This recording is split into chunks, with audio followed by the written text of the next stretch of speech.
Oh yes, they were sitting on a bench there one we'd go down on our bicycles, my brother and I heard these guys talking, and the war. They were talking about the war, and Oscar says to the other guy, if I have to go, I just as soon fly it out as walk it out. And that's what I had in my head when I got a chance to get in there. We were poor, but we didn't know it. And they asked me how I learned to shoot like it. I said, make a living. I said, to eat. I like squirrel pot pie, probably as good as anything. There was never a milk run that I remember. They were all had something. You know, every mission had some stress to it. And this one time we come across, and I swear that I could look out, I could see the bomb bay doors. I bet they weren't that far off that hull of that ship. Anyway, boy, this 100-pound demos we were using, and one of them went off on impact. He says, everything all right back there? And then I went to answer him. I reached for the junction box. It was going. There was holes all over the place.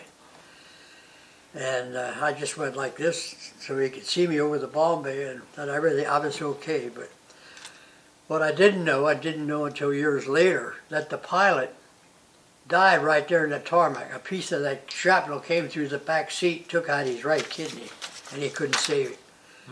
And that was the last time it flew. That was the last time it broke the main spar in the right wing. Came in on one mission. We were right over Subic Bay, close to our landing base, and we ran out of gas. Both engines quit, both at the same time. And the pilot radio was back, says, pilot the radio, throw everything out you can get your hands on. I pulled those two waist guns right through a sight up front, post sight, right through the plexiglass, down the hole, even jettisoned the hatch where you go in and out. We went in the water, I'd have been soaked right off. And I could still see these sailors running on the ships trying to get away from the stuff I was throwing out, like the gun belts of ammo. And I reached her, I knew, soaking wet. You know, it just picked me up and threw me up against the canopy like a rag doll.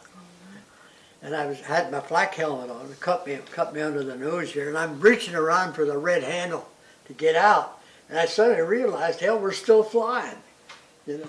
But we went across there, wingtip to wingtip, 8.9999, and all raking these 1850 calibers.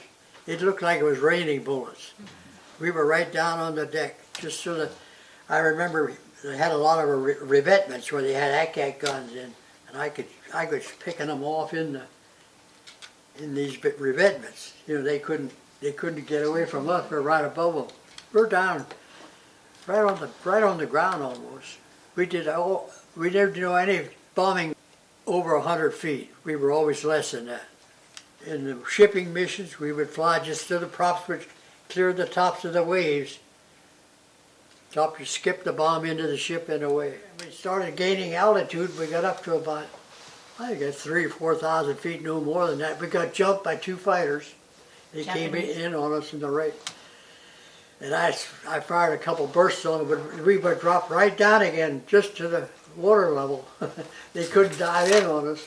Then we had to string along again for another half hour maybe, till we get out of the decent flying range.